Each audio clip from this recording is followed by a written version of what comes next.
Hey guys, welcome back to the channel. Our first story is titled, "My Husband's Family Tried to Control Our Lives and Make Us Their Servants."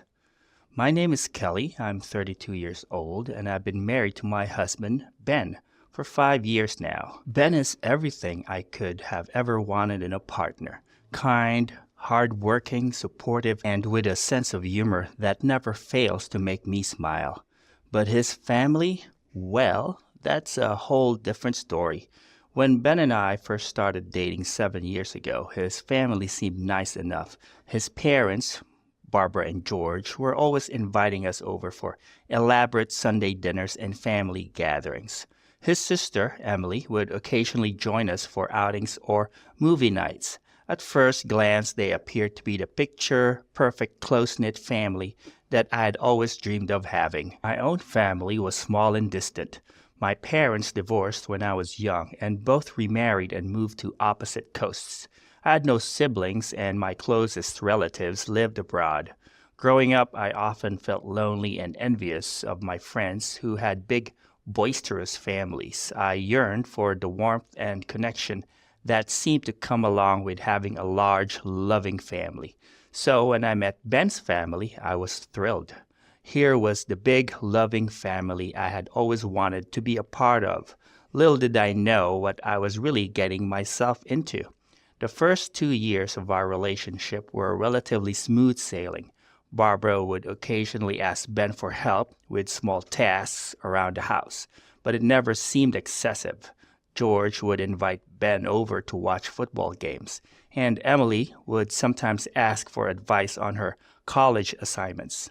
It all seemed normal, even endearing. I remember feeling grateful to be welcomed into their family fold so readily. I can still vividly recall the first Thanksgiving I spent with Ben's family. Barbara had prepared a feast that could have fed an army, and the house was filled with the warm sense of roasted turkey, cinnamon, and fresh bread. George regaled us with stories from his youth while Emily and her cousins played board games in the living room.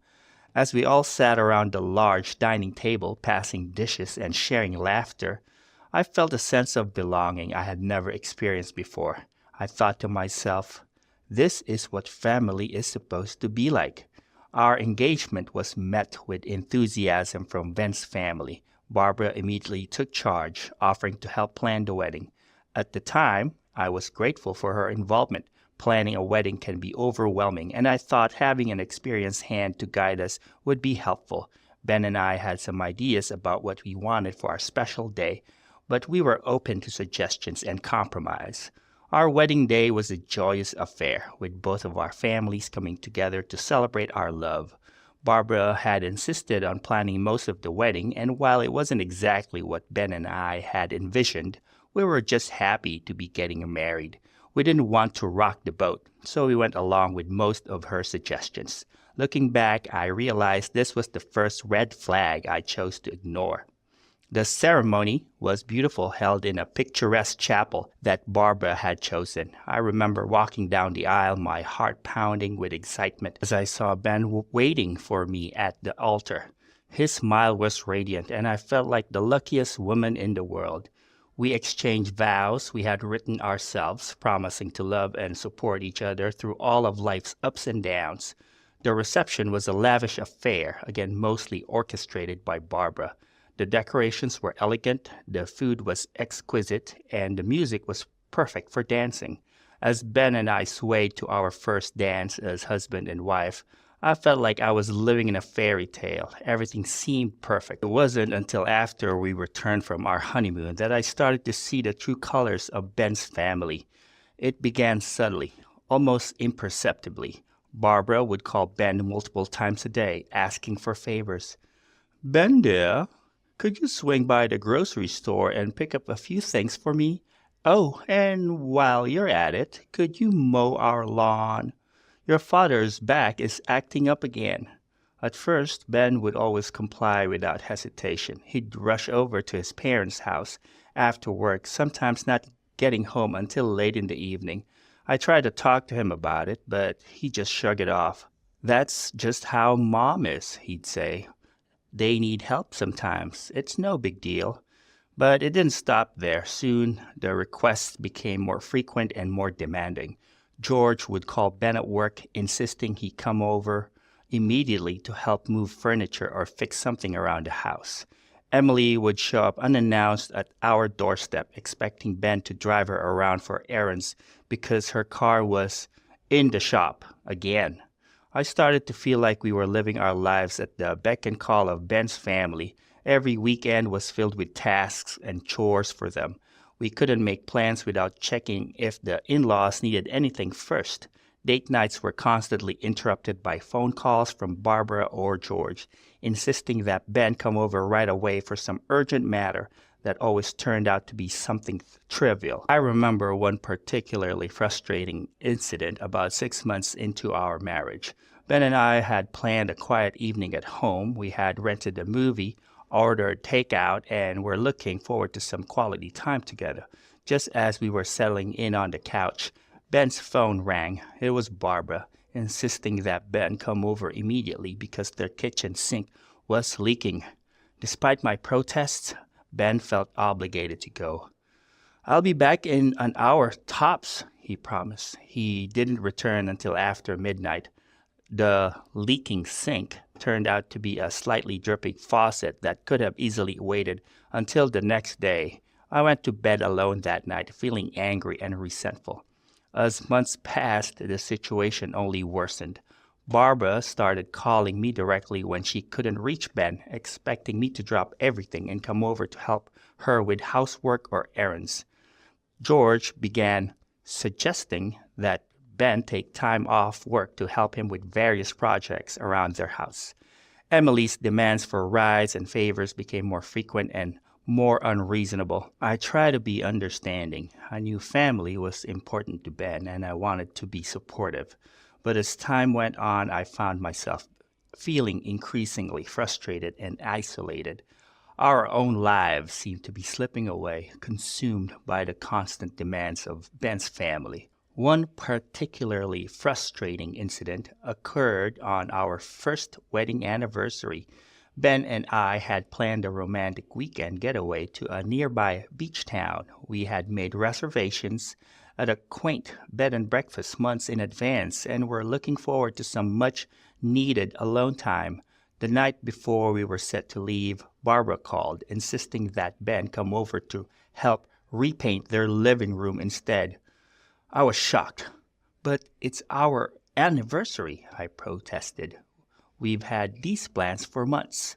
Ben looked torn. "I know, but Mom says they've already brought the paint and Dad's back is acting up again. They really need my help." Despite my protests, Ben gave in to his mother's guilt trip and we ended up canceling our plans. I spent our first anniversary alone at home while Ben painted his parents' living room. It was a turning point for me. I realized that if something didn't change, our marriage might not survive. I tried to talk to Ben about it to explain how I was feeling. "I feel like we're not living our own lives," I told him. "Your family's needs always comes first, and I'm starting to feel like I don't matter." Ben seemed surprised.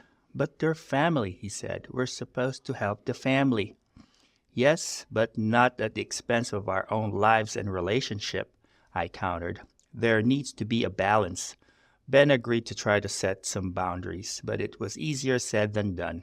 Every time we tried to establish limits, his family would respond with guilt, manipulation, and emotional blackmail.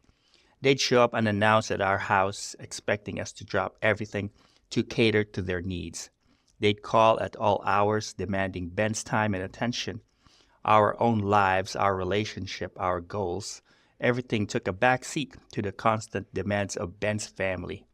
The situation began to take a toll on our marriage. We argued more frequently, often about his family intrusions into our lives. I felt neglected and unimportant, while Ben felt torn between his loyalty to his family and his commitment to our marriage. I remember one night, about 3 years into our marriage, when things came to a head. Ben had once again canceled our plans to help his sister move some furniture. I was at my wit's end. Do you even want to be married to me? I asked him, tears streaming down my face, because sometimes it feels like you're more committed to your family than to our marriage. Ben looked shocked. Of course I want to be married to you, he said. I love you. Then why does your family always come first? I asked. Why can't we ever prioritize our own lives and relationship? It was a difficult conversation, but it was also a turning point. Ben finally began to see how his family's behavior was affecting our marriage. He agreed to start seeing a therapist to work on setting healthier boundaries. The therapy sessions were eye-opening for Ben. He began to recognize the manipulative tactics his family used and started to understand the concept of healthy boundaries. It wasn't easy for him. Years of conditioning had taught him to always put his family's needs first, no matter the cost to himself or our relationship. But slowly he began to change. We started small. Ben began to say no to some of his family's requests, especially when they interfered with our plans. We established do not disturb hours in the evenings and on weekends. We made it clear that we wouldn't be available at all hours for non-emergency situations. At first, Ben's family didn't take it well. There were angry phone calls, guilt-tripping text messages, and even attempts to manipulate other family members into pressuring us. Barbara would call crying, saying we didn't love them anymore. George would make passive-aggressive comments about how children should respect their parents. Emily would post vague accusatory statuses on social media. It was a difficult time, but Ben stood firm. With the help of his therapist, he began to recognize these behaviors for what they were: manipulation tactics designed to maintain control over us. He learned to respond calmly but firmly, reinforcing our boundaries without getting drawn into arguments or guilt trips. I was proud of Ben for the progress he was making, but it wasn't easy. There were times when he would waver, when the weight of years of familial expectations would threaten to overwhelm him. During these moments, I tried to be supportive, reminding him of why we were doing this and how much healthier our relationship had become. As we continued to enforce our boundaries, we began to reclaim our lives. We were able to make plans without constantly worrying about interruptions. We took up new hobbies together. Ben started learning to play the guitar, and I took up painting. We even managed to take a 2-week vacation to Europe, something we had always dreamed of but never thought possible due to his family's constant demands. However, just when we thought things were improving, the situation took a drastic turn. It was a quiet Saturday morning about 4 years into our marriage. Ben and I were enjoying a rare, peaceful breakfast together, talking about our plans for the day and the coming week. Suddenly, we heard a commotion outside. Before we could even react, Ben's family burst into our home unannounced. Barbara, George, and Emily came barging in, armed with cleaning supplies and groceries. They announced they were there to help us clean our house and rearrange our furniture, completely disregarding our plans and privacy. I was stunned into silence, but I could see the anger building in Ben's eyes. This was a blatant violation of the boundaries we had been working so hard to establish. It was clear that his family had no intention of respecting our privacy or our right to live our own lives. That was the final straw. I watched as Ben, for the first time, truly stood up to his family. His voice was calm but firm as he addressed them. "Mom, Dad, Emily," he said, "I appreciate that you want to help, but this is not okay. Kelly and I are adults, capable of managing our lives and our own home. We talked about this before. You can't just show up unannounced and expect to take over our day." Barbara looked shocked. "But we're family," she protested. "We're just trying to help." "I understand that," Ben replied, "but that doesn't give you the right to ignore our boundaries. We've asked you repeatedly to respect our privacy and our time. Barging into our home like this is not acceptable. George's face turned red with anger. "Is this how you speak to your parents?" he demanded. "After all we've done for you?" Ben took a deep breath. "I love you all," he said, "but this behavior has to stop. If you can't respect our boundaries, then I'm going to have to ask you to leave." Emily started to cry, while Barbara launched into a tirade about ungrateful children and family loyalty. But Ben stood his ground. He calmly but firmly asked them to leave, and when they refused, he threatened to call the police. Finally, his family left, but not before hurling accusations and guilt trips. As the door closed behind them, Ben collapsed onto the couch, looking exhausted and conflicted. I sat beside him, holding his hand in silent support. In the weeks that followed, we faced a barrage of manipulative phone calls, texts, and even attempts to involve extended family members in their campaign to regain control over our lives. It was a difficult and emotionally draining time, but it also served as a wake-up call for both of us. We realized that no matter how many boundaries we set, Ben's family would continue to try to steamroll over them. Their behavior was deeply ingrained, and they seemed incapable of seeing us as independent adults with our own lives and needs. After much discussion and soul-searching, Ben and I made the difficult decision to cut ties with his family completely. We realized that their behavior was toxic and that no amount of boundary setting or explanations was going to change their fundamental lack of respect for us as independent adults. It wasn't an easy decision to make. Ben struggled with feelings of guilt and grief. He had been raised to believe that family was everything, and the idea of cutting ties with them went against everything he had been taught. But he also recognized that their behavior was unhealthy and was threatening not just our marriage, but our individual well-being as well. We sought the help of a family therapist to guide us through this difficult process. The therapist helped us understand that sometimes cutting ties with toxic family members is the healthiest choice. She helped us work through our feelings of guilt and grief and gave us strategies for dealing with the emotional fallout. We took steps to protect ourselves. We changed our phone numbers and email addresses. We moved to a new apartment in a different part of the city. We informed our workplaces not to pass on any messages from Ben's family. We even spoke to a lawyer about the possibility of a restraining order if Ben's family continued to harass us. It was a drastic step, but we felt it was necessary for our mental health and the survival of our relationship.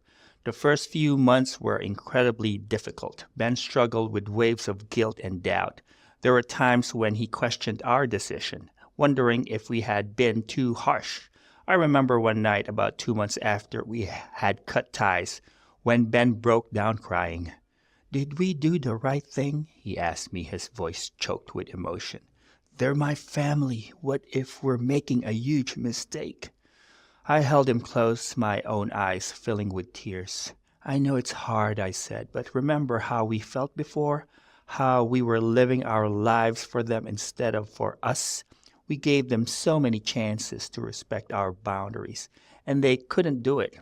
We had to make this choice for our own well-being." As time passed, we both began to feel a sense of relief and freedom we hadn't experienced in years. Without the constant stress and demands from his family, our relationship flourished. We were able to focus on our own goals and dreams. We traveled, took up new hobbies, and spent quality time together without interruptions or guilt. Ben's career took off as he was able to dedicate himself fully to his work without constant family emergencies pulling him away. He got a promotion at work and started a side business he had always dreamed of but never had time for before. I went back to school to get the master's degree I had always wanted but had to put off due to the constant family obligations. We started talking about having children of our own, something we had been hesitant about before because we were afraid of how Ben's family might interfere. It wasn't all smooth sailing, of course. There were still difficult moments, especially around holidays and family-oriented events. The first Christmas after cutting ties was particularly hard. We decided to volunteer at a local shelter, helping to serve meals to the homeless. While it was rewarding, there was still a sense of loss and sadness. We also had to deal with occasional attempts by Ben's family to re-establish contact. There were messages sent through mutual friends, cards sent to our old address that somehow found their way to us, even a few instances of them showing up at Ben's workplace. Each time we stood firm in our decision, reiterating our need for space and our unwillingness to re-engage with their toxic behavior. As the years passed, these attempts became less frequent. We built a new life for ourselves, one filled with love, mutual respect, and healthy boundaries. We surrounded ourselves with friends who understood and supported our decision, creating a chosen family that respected our autonomy and celebrated our happiness. Our journey wasn't over, of course. We knew there would be more challenges ahead, more difficult decisions to make, but we faced the future with confidence, knowing that together we could handle whatever came our way. Here are my thoughts about this story. I gotta say, there were moments when I was reading this that I had to take a breather, like when Ben's mom showed up at their house unannounced. I felt my blood pressure rising just reading that part. Glad nobody could see me when I was narrating because the roller coaster of emotions my face went through was crazy. The entitlement from Ben's side of the family was insane. Kelly claiming that they tried to make them their servants was inaccurate for the wrong reason. At least we'd hired help. They have their off days, and it would be unprofessional to call them in on an off day, like on an anniversary. A little tidbit was crazy to read through. But this couple got no such breaks. The poor duo, man. Barbara was over here using them as a shopping app, George as free labor, and Emily as her glorified free Uber. Not going to lie, I was kind of hoping that at one point Kelly and Ben would just snap and decide to send them their Venmo and tell them to pay up for that request the next time they ask something of the couple. It might sound harsh, but you've got to admit it's deserved and funny and petty and an amazing idea. Now I know some of you in the comments are probably going to say, but they should have tried harder to reconcile, or family is family. You can't just cut them off. And look, I get it. Family is complicated. But here's the thing. Sometimes the healthiest thing you can do is walk away. It doesn't mean you don't love them. It doesn't mean you're a bad person. It means you're prioritizing your mental health and well-being. And honestly, that takes a hell of a lot of courage. With Ben's family showing no signs of their potential change, I think that what they did was a tough but necessary step. You have to be the one paving the way for your own future, guys, not the one getting steamrolled for someone else's path. And now, guys, we will move on to the second story of the video. Please like the video if you have enjoyed it so far. The story starts like this. My wife's family tried to take over our house while she was away. My name's Luke, and up until last month, I thought I had a pretty normal life. I'm 32, work as an IT specialist, and have been married to my wife, Amelia, for 5 years. We don't have kids yet, but we've got a nice little house in the burbs that we've been slowly fixing up. It's not much, but it's ours, you know. Amelia always been close to her family, maybe a little too close if you ask me, but I try not to let it bother me. Her parents, Bruce and Bella, live about an hour away, and her younger brother, Evan, is constantly between jobs and couch surfing. They're not bad people, just a lot to handle sometimes. Anyway, this whole mess started when Amelia had to go on a 2-week business trip to Europe. She works in marketing, and her company was launching a new product line overseas. It was a big deal for her career, and I was genuinely happy for her, even if I was a bit nervous about being on my own for so long. The night before she left, we were lying in bed, and Amelia turned to me with this worried look on her face. "Luke, are you sure you'll be okay while I'm gone?" she asked, biting her lip. I laughed it off. "Babe, I'm a grown man. I think I can handle 2 weeks alone. What's the worst that could happen? Oh, how naive I was. Amelia left early the next morning. I drove her to the airport, gave her a kiss goodbye, and watched her disappear through security.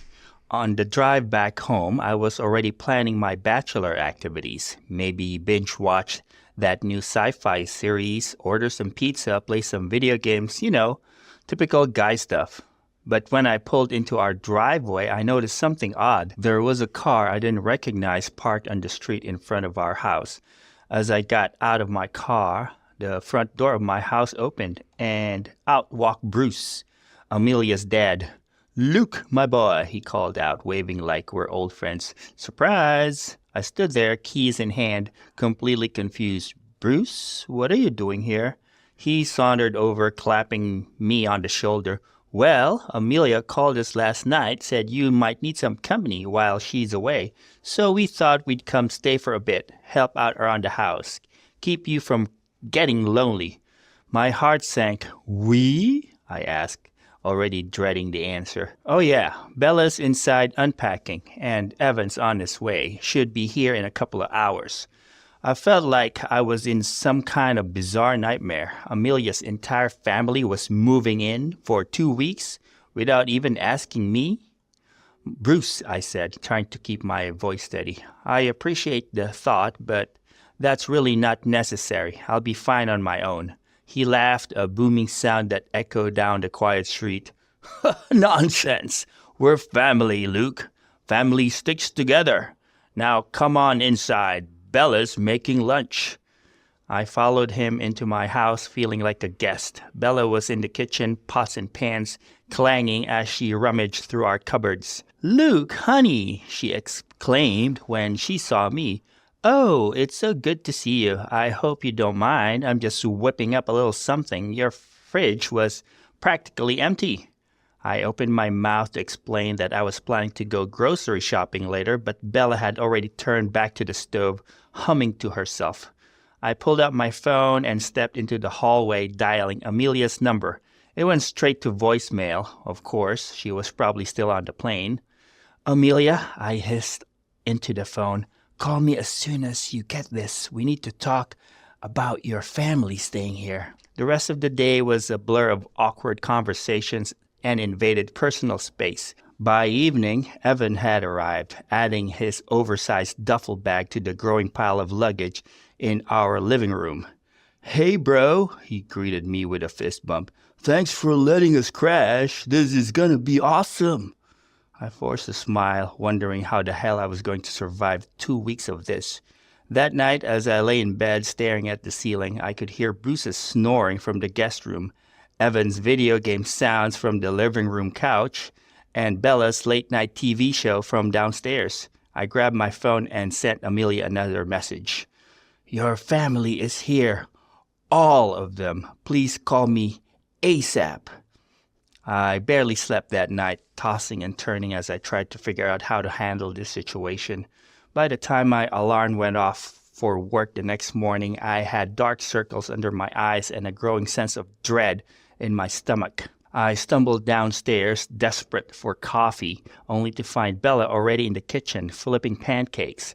She, Bruce, and Evan had used up most of the groceries we had left to cook a fancy breakfast for themselves, and I was forced to make another pot for myself after they drunk all of my pre-prepared coffee. I spent the entire day at work distracted, checking my phone every few minutes for a message from Amelia. By the time I got home, I was a ball of stress and frustration. As I pulled into the driveway, I nearly had a heart attack. The front yard, which had been a neatly manicured lawn that morning, now looked like a war zone. Bruce had apparently taken it upon himself to redesign our landscaping. There were half-dug holes everywhere, piles of uprooted plants, and in the center of it all was Bruce, covered in dirt and beaming with pride. "Luke," he called out, "what do you think? I'm putting in a rock garden. It'll look great when it's done." I stood there, mouth agape, unable to form words. This was not happening. This could not be happening. Just then, my phone buzzed. It was Amelia, finally. Hey, honey, her cheerful voice came through the speaker. Sorry I missed your calls. The flight was crazy and then I had meetings all day. Is everything okay? I took a deep breath, trying to keep my voice calm. Amelia, why is your entire family staying at our house? There was a long pause on the other end.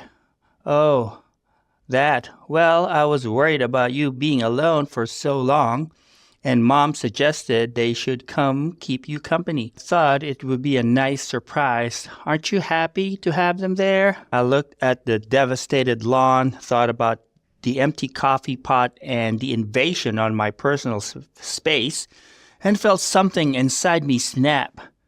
Happy? I said, my voice rising. Amelia, they've taken over our house.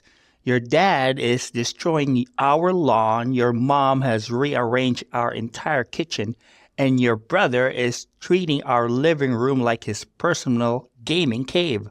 This is not okay. Amelia's voice turned defensive. Luke, they're just trying to help. I'm sure you're exaggerating. Can't you just try to get along with them for a couple of weeks? For me? I couldn't believe what I was hearing. Amelia, this is our house. They can't just move in without asking and do whatever they want. You need to tell them to leave. I can't do that, Luke. They're my family. Just try to make it work, okay? I have to go. I have another meeting. Love you. And with that, she hung up, leaving me standing in front of our ruined lawn, feeling completely alone and overwhelmed. As I stood there staring at the disaster that was once our front yard, I realized I was in for a long 2 weeks. I took a deep breath, trying to calm myself down. I needed to set some boundaries and fast. I walked into the house, steeling myself for whatever chaos awaited me inside. The living room looked like a tornado had hit it. Evan was sprawled on the couch, surrounded by empty chip bags and soda cans, his eyes glued to the TV where he was playing some loud, violent video game. Hey, Evan, I said, raising my voice to be heard over the game sounds. Could you maybe clean up a bit and keep the volume down? Evan barely glanced at me. Yeah, sure. In a minute. I'm in the middle of a raid. I sighed and moved on to the kitchen. Bella was there, humming to herself as she rummaged through our pantry. Luke, honey, she exclaimed as she saw me. I hope you don't mind, but I've reorganized your kitchen. It's much more efficient now. Oh, and I used the last of the milk for a casserole. You'll need to pick some up. I felt my eye twitch. Bella, I appreciate you wanting to help, but could you please ask before making changes to our house? And if you use something up, replace it yourself? Bella looked offended. Well, I never. I'm just trying to help. You should be grateful. Before I could respond, Bruce burst in through the back door, tracking mud all over the floor I had just cleaned last weekend. Luke, you're home, he boomed. Come see what I've done with the backyard. I've got big plans. I followed him outside, my heart sinking. The backyard was, if possible, in even worse shape than the front. Bruce had dug a huge hole in the center of the lawn. What's this supposed to be? I asked, dreading the answer. A koi pond, Bruce announced proudly. Every nice house needs a water feature. Don't worry, I'll take care of everything. You won't have to lift a finger. I pitched the bridge of my nose, feeling a headache coming on.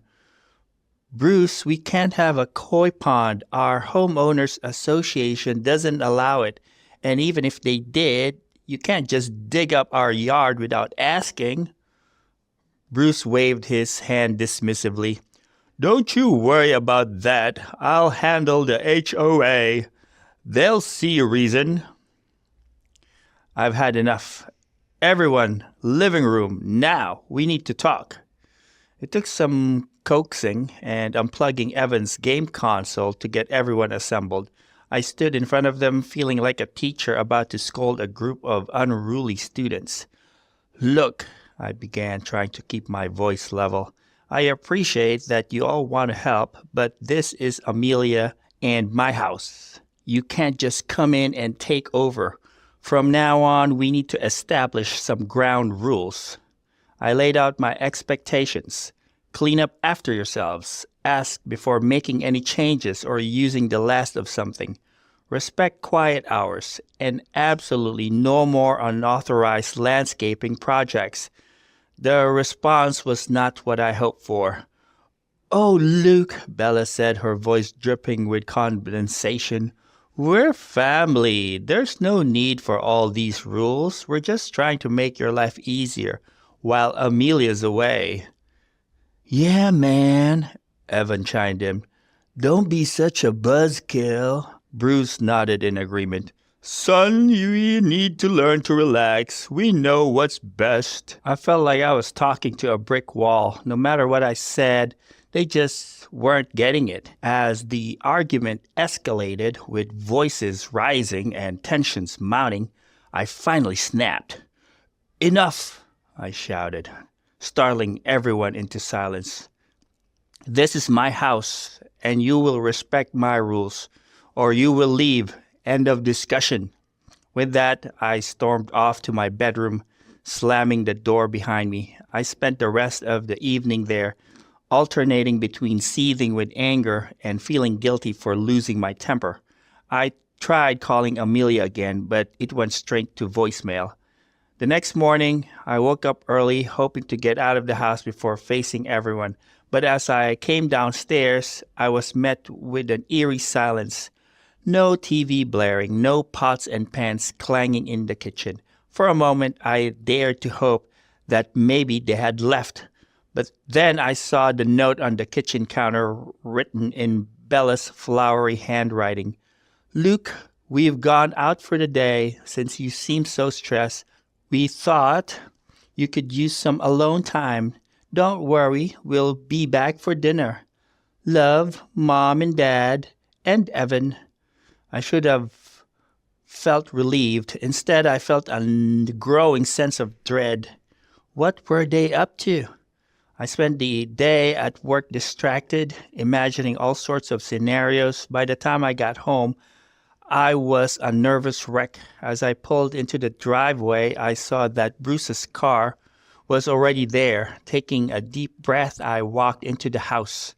The smell hit me first. It was a mix of paint, sawdust, and something else I couldn't quite place. I followed the scent to our spare room, which Amelia and I had been planning to turn into a home office. I opened the door and felt my jaw drop. The room had been completely transformed. The walls were painted a garish yellow. There was a half-assembled crib in the center, and Bella was hanging frilly curtains on the window. "It's a nursery," Bella exclaimed, beaming with pride. "We know you and Amelia have been talking about starting a family, so we thought we'd give you a head start."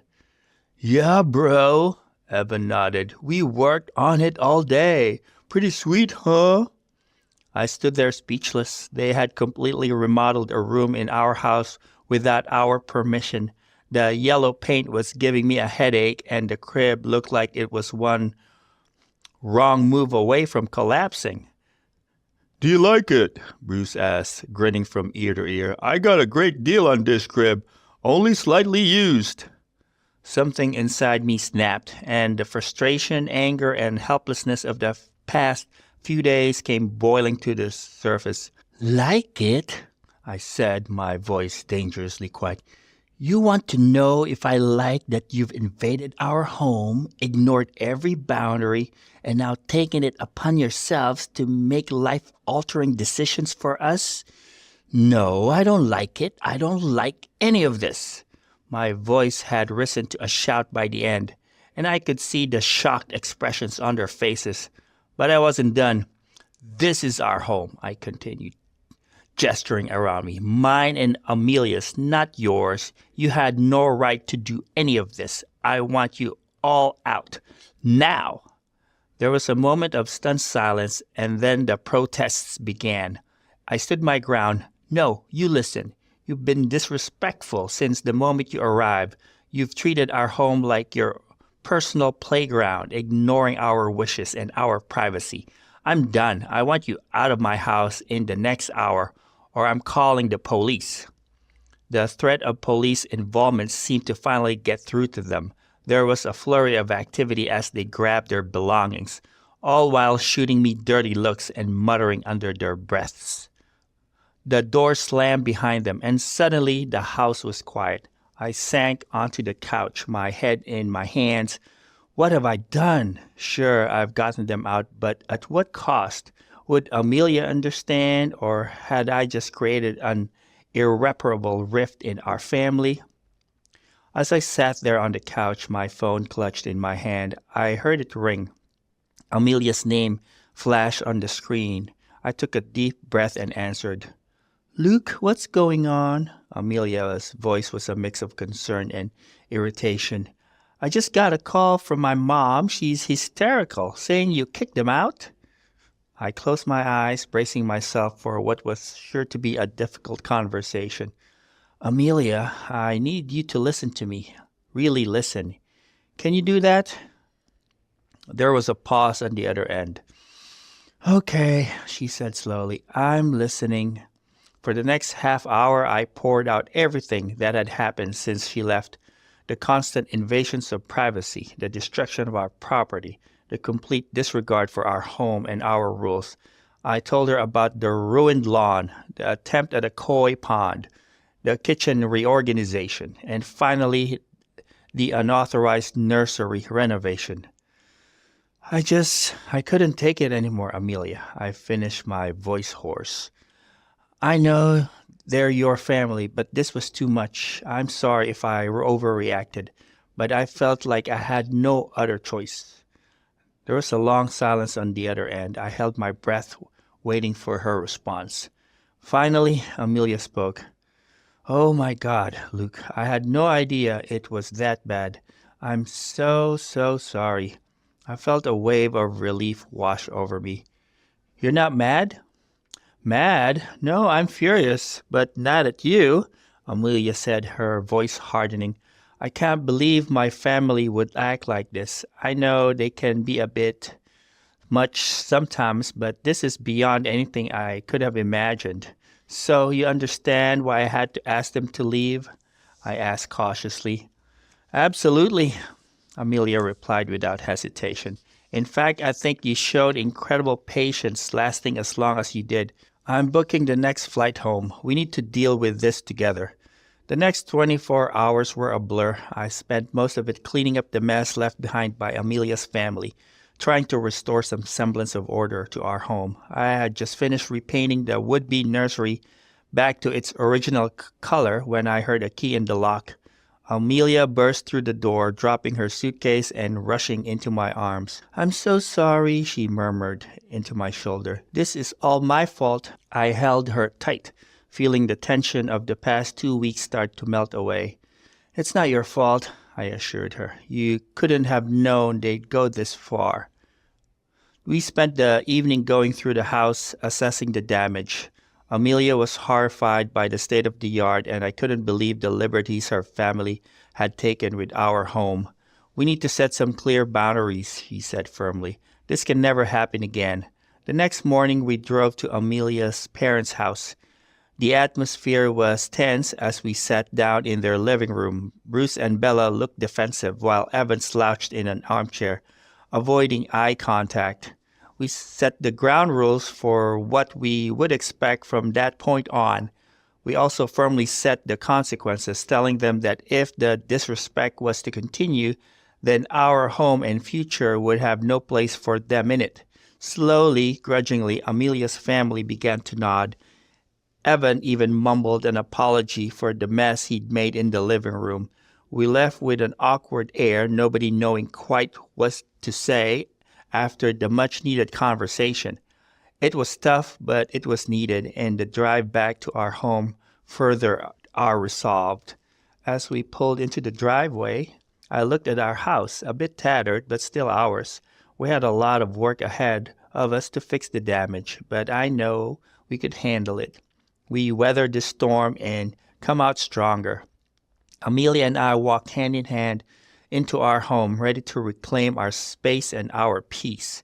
The invasion was over and we had won. It hadn't been easy, but we had stood our ground and protected what was ours. And in doing so, we'd set a precedent for the future. Our home, our rules. As we closed the door behind us, I couldn't help but smile. It felt good to be home, truly home, just the two of us. Whatever challenges came our way in the future, I knew we'd face them together as a united front. And that, I realized, was the silver lining to this whole ordeal. It had brought us closer than ever before. Here are my thoughts about this story. First off, can we just take a moment to appreciate Luke's saint-like patience? I swear, if it were me, I would have lost my marbles on day one. The moment Bruce started digging up the yard for a freaking koi pond, I would have been like, nope, that's it, everybody out. But our man Luke held it together for 2 whole weeks. Give this dude a medal or something. And dude, what do you mean you'll make the HOA see reason? What? It's in the rules. Please don't tell me they're the Karen family come together. And let's talk about these in-laws, shall we? I've heard horror stories about nightmare relatives, but this takes the cake. Frosting and the whole damn bakery. Bella reorganizing the kitchen without permission. Evan turning the living room into a teenager's paradise. And don't even get me started on that surprise nursery renovation. I mean, who does that? It's like they took the concept of make yourself at home and cranked it up to 11. Like, don't get me wrong, helping out a couple to build a nursery or help out in decorating the house can be a nice thing to do, provided that you have the actual couple's permission and support. Surprises are good as an idea, but when it involves renovation of a home that isn't yours, you might want to reconsider. But you know what really got me? The fact that Luke finally put his foot down and set some boundaries. They had the audacity to act all offended. Like, excuse me, you just turned this poor guy's house into a disaster zone and you're upset that he's not grateful? The entitlement is off the charts. I get you had good intentions, but sometimes those good intentions incite unacceptable actions, and you need to apologize for that. It's those exact actions that are the source of the problem, not your well-wishing. But then, oh boy, then came the moment of truth. Amelia's call. I was on pins and needles, folks. I mean, we've all heard stories about partners siding with their family over their significant other, right? I was half expecting Amelia to come back and go all, "How dare you kick out my precious family," on Luke. But nope, our girl Amelia came through like a champ. Thank the heavens, because the stress on Luke must have been so heavy. Can we just take a second to appreciate Amelia's reaction? Not only did she believe Luke, but she also stood by him 100%. That's a good relationship right there, people. Now, that's what I call having your partner's back. Always hear out your partner. Even if you don't agree in the end, you have an obligation to get their side of the story. After all, they're your significant other, not whoever's claiming something against them. But here's what really got me about this story. It wasn't just about the crazy family drama. It was about a couple's coming together, supporting each other, and standing united against outside pressures. Luke and Amelia's relationship came out stronger on the other side, and that's the real win here. You know, it's easy to laugh at the absurdity of it all, the ruined lawn, the half-baked nursery, Evan's video game nest. But there's a serious lesson here about respecting boundaries and understanding that family doesn't give you a free pass to do whatever you want. It's a reminder that sometimes love means setting firm limits and sticking to them. Sometimes our good intentions can lead to the road to hell, and we need those barriers and limits to make sure we're on the right track instead. Keep that in mind always. Anyways, guys, I hope you enjoyed the video. Please like and subscribe, and I'll see you again tomorrow.